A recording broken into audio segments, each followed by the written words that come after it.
Well, hello, and welcome to the ITL. Um, this week I'd like to start off by giving out, not quite shout outs, but kind of a thank you. For one of the thank yous goes out to, and this guy does not need really any promotions. A lot of us knows him, a lot of us might disagree with him, but a lot of us like him. Navy Thomas Haight. He does the on the porch videos.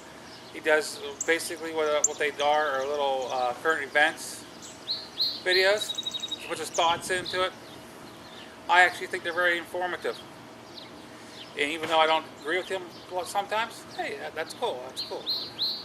Another one would be TheVoice. He goes on to the internet, digs out information to current events and different people's different thoughts and stuff, and puts it out there. I'll leave the channel shortcuts right down in the description of this video. Hope you enjoy them. I mean, I know neither one of them needs to be any introductions, but it's good to have them every now and then. Oh, let's start out. Start out fresh. Take my shoe. Start out fresh with I have a friend that's getting into motorcycle riding, and he just got his permit to get his Class M endorsement. And I like to start a series of videos, basically going through the steps.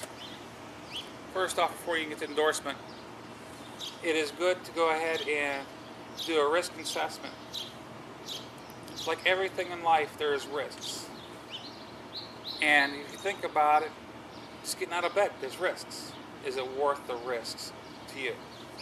And motorcycles, I mean, you're just not risk of what you could do wrong on a motorcycle. You have to think of what the other vehicles are doing that you have no control over. Is it worth it to you? Yes, you can go ahead and get educated, get to take the safety courses and everything, which I recommend doing.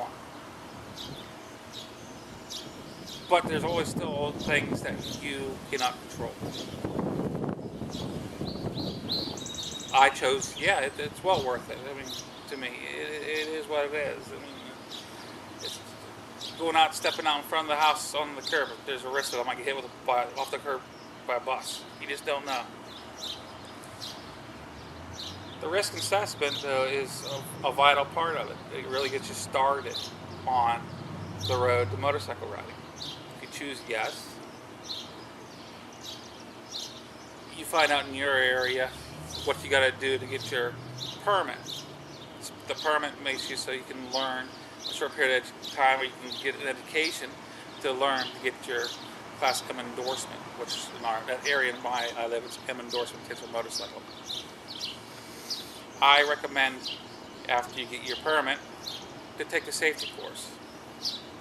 Now, I'll go over later on what at least in my area, the safety course involves and what gear you need.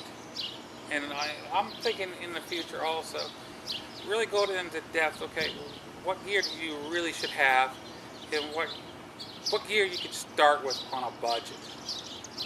But I always believe you need gear even on a budget. I myself do not ride without certain gear. My gloves, my jacket, my helmet, my boots. A lot of my riding, I put on my knee guards, shin guards. And if I am going on a long trip, lots of times I'll go ahead and use my upper body armor.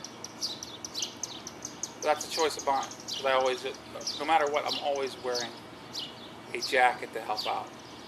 And no, the jacket does not help out. It's not 100% proof. Rocks and stuff can get through it.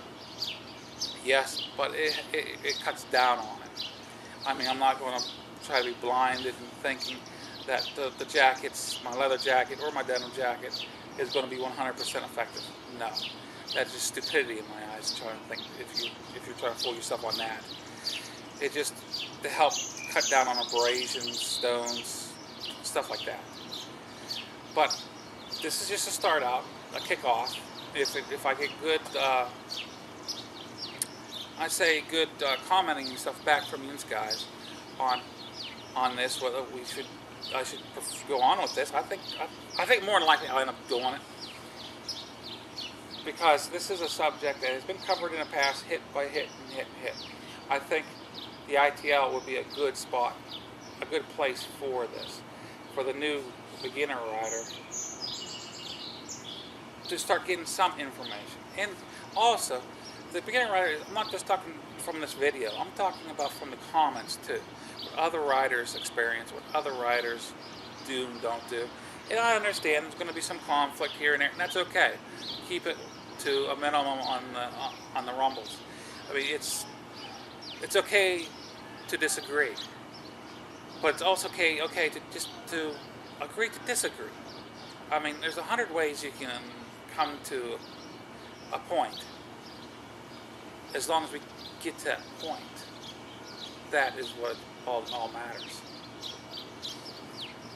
I hope this turns out for us. This is MuzzleMike, and I hope you notice there's a little bit of a difference in this format. Hopefully it works out. If it doesn't, I'll 86 it. This is MuzzleMike, hoping you have a great day. Signing out.